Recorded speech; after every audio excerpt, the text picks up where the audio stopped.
Ukraine coach Serhiy Rebrov said Viktor Gyokeres showed why he's one of the best in Europe. The Sweden striker starred with a hat-trick in Thursday's World Cup playoff between the two nations at the Ciutat de Valencia stadium.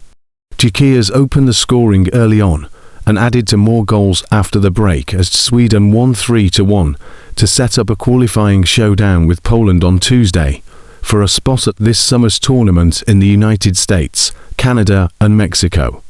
Ukraine responded through a late consolation from youngster Arteta Ponomarenko that miss out on reaching their first World Cup since 2006.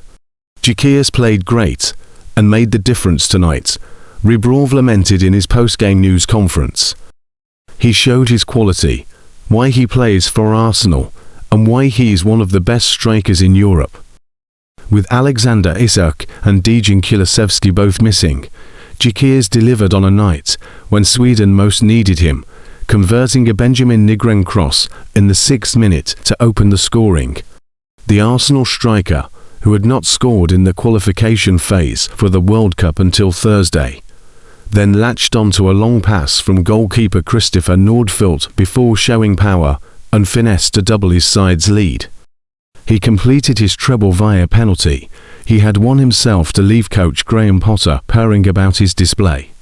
Obviously Viktor's performance was incredible, Potter said.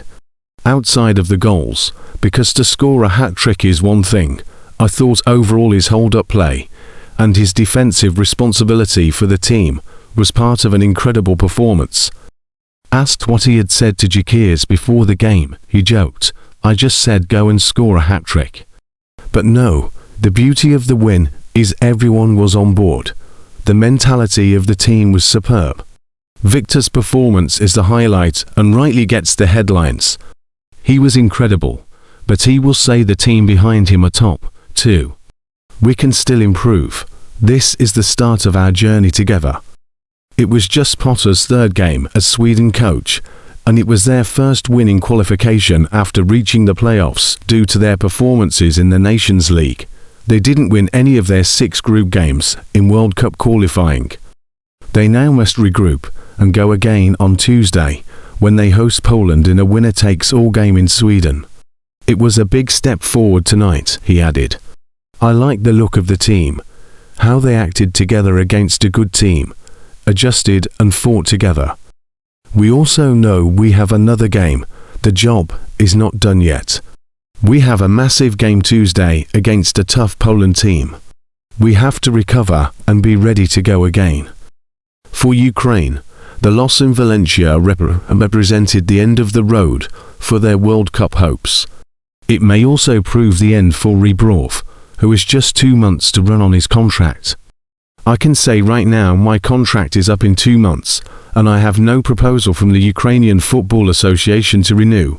So let's see in 2 months, he said. I don't know if every fan is waiting for the answer, but I have always said I have a contract. We have one more match to come in that period. We will see in 2 months when my contract finishes. France forward Kylian Mbappé showed no ill effects of his left knee injury on Thursday, when he broke free for a goal to give France an early lead on its way to a 2-1 victory over Brazil and a World Cup tune-up in Foxborough between two of the world's top teams. With a crowd of 66,215 heavily favouring Brazil, Mbappé and Hugo Ekitike gave France a 2-0 lead on the same pitch, where they will play their final group stage game of this summer's World Cup against Norway and Erling Haaland. Bremer cut the deficit to 2-1 in the 78th minute. The friendly went off without any evident hiccups, despite the simmering feud between the town of Foxborough and World Cup organisers over almost $8 million in security costs. The sides reached an agreement 2 weeks ago, which the organising committee promised to make the payments in advance, and the town approved the necessary entertainment licence. That was expected to be the last remaining obstacle to the world's biggest sporting event arriving in this 20,000-person suburb tucked between Boston and Providence, Rhode Island, that swells to 3 times its size for New England Patriots games. To accommodate FIFA requirements, A grass field has replaced the artificial turf that had been used for the NFL's Patriots and the New England Revolution of Major League Soccer.